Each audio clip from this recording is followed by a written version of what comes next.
A minha mãe, ela ficou viúva muito cedo e ela criou eu e meu irmão praticamente sozinha, uma verdadeira guerreira.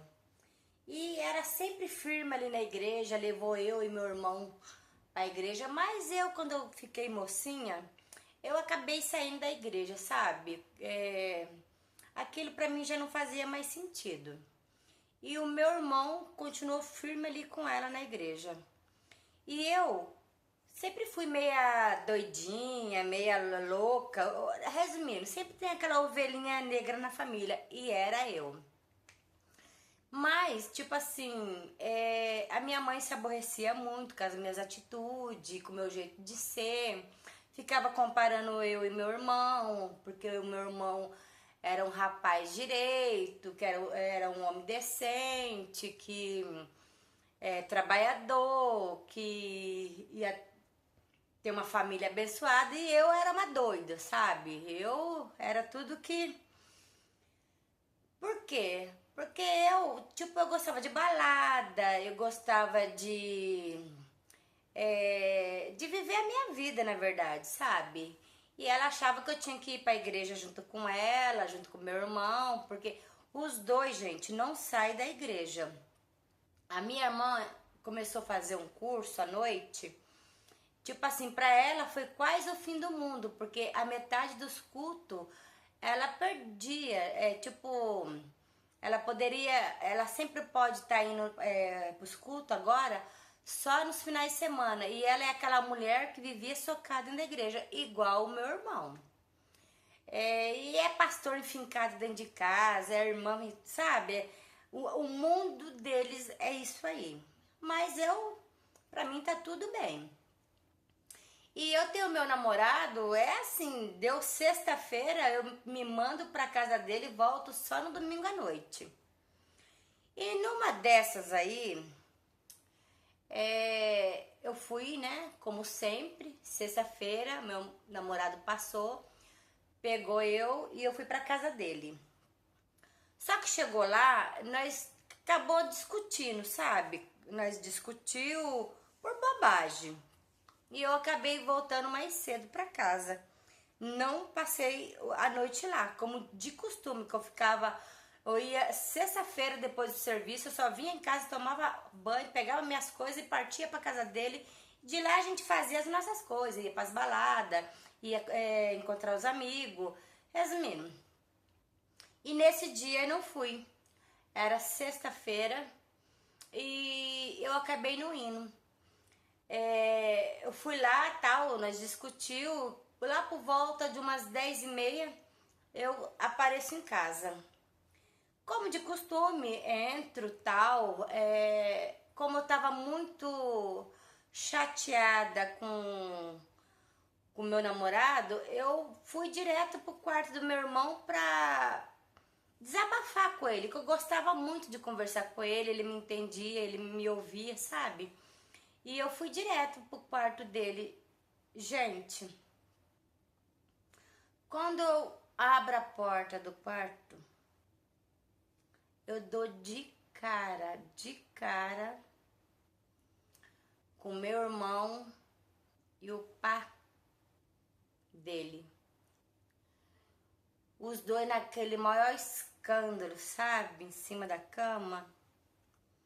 Eu abri a porta assim, eles demoraram para notar minha presença ali, mas eu fiquei assim em choque. Sabe quando você vê e não acredita no que você tá vendo?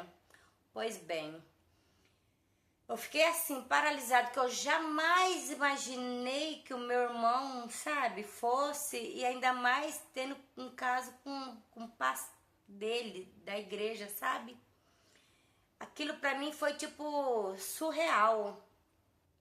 E a minha mãe não estava em casa, ela estava fazendo o curso dela, que ela estava fazendo, estava quase terminando já esse curso, que era o sonho dela também, fazer um curso de técnico, sabe? Então ela trabalhava durante o dia e só dava para fazer esse curso à noite, e ela chegava por volta de 11h30, quase meia-noite às vezes ela chegava.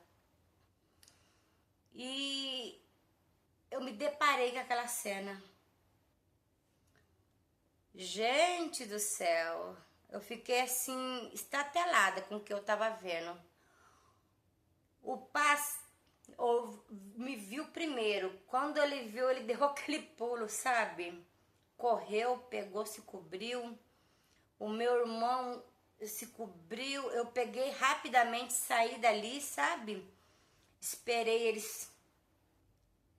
Sabe, a minha reação foi só de surpresa, não foi de crítica, de condenação, jamais. Daí eu fiquei muito triste, eu fiquei muito abatida pelo meu irmão, tipo assim, dele esconder algo tão sério de mim que eu não ia criticar ele, eu não ia condenar ele jamais. Daí foi embora, eu nem vi quando ele foi embora. Daí eu peguei e fui lá no quarto dele, sabe? A minha reação foi de dar um abraço nele e chorar muito. Chorei tanto, ele chorou também. E eu falei pra ele, por que que ele não, assim, não contava pra mãe? Tipo, não se assumia, porque ele não tá fazendo nada de errado. Assim, ele tá fazendo porque o homem lá é casado, mas tipo assim, dele assumir o que ele é de fato, sabe? E ele me abraçou e ele chorava e ele pedia pelo amor de Deus para não contar para a mãe. Eu falei, tudo bem, é um segredo nosso, mas você não merece isso, você não merece viver desse jeito. E eu não contei para a mãe, sabe? Tipo assim, tô esperando ele ter o tempo dele, sabe? Porque querendo ou não, eu vejo como que é sofrido a pessoa ter que disfarçar o seu sentimento, né? Daí eu perguntei pra ele se fazia tempo que eles tinham esse envolvimento. Gente, ele falou que tinha esse envolvimento mais de 3 anos com ele. Que ele era louco por esse homem, que ele não conseguia assim se assumir, porque ele queria ficar ali perto dele, sabe?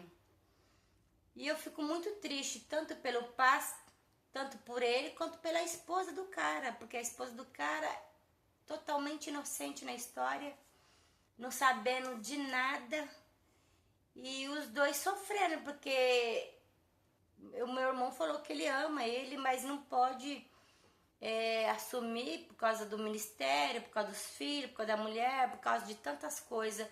Daí eu fico pensando, né, tanta gente sofrendo, e não se assume, sabe?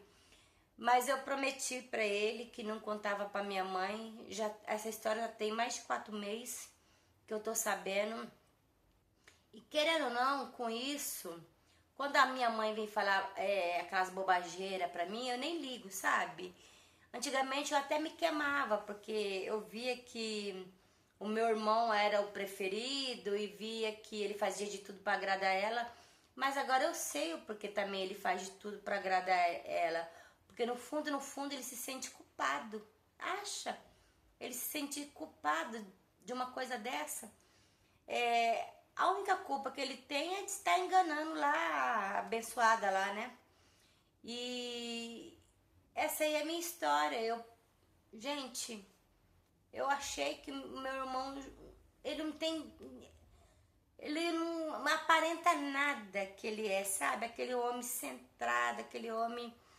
Entendeu? Tudo bem que eu sabia que ele era solitário, sozinho, mas nunca que eu passaria pra minha cabeça que ele pudesse, né, estar vivendo nesse dilema. Hoje nós somos muito mais próximos, muito mais unidos.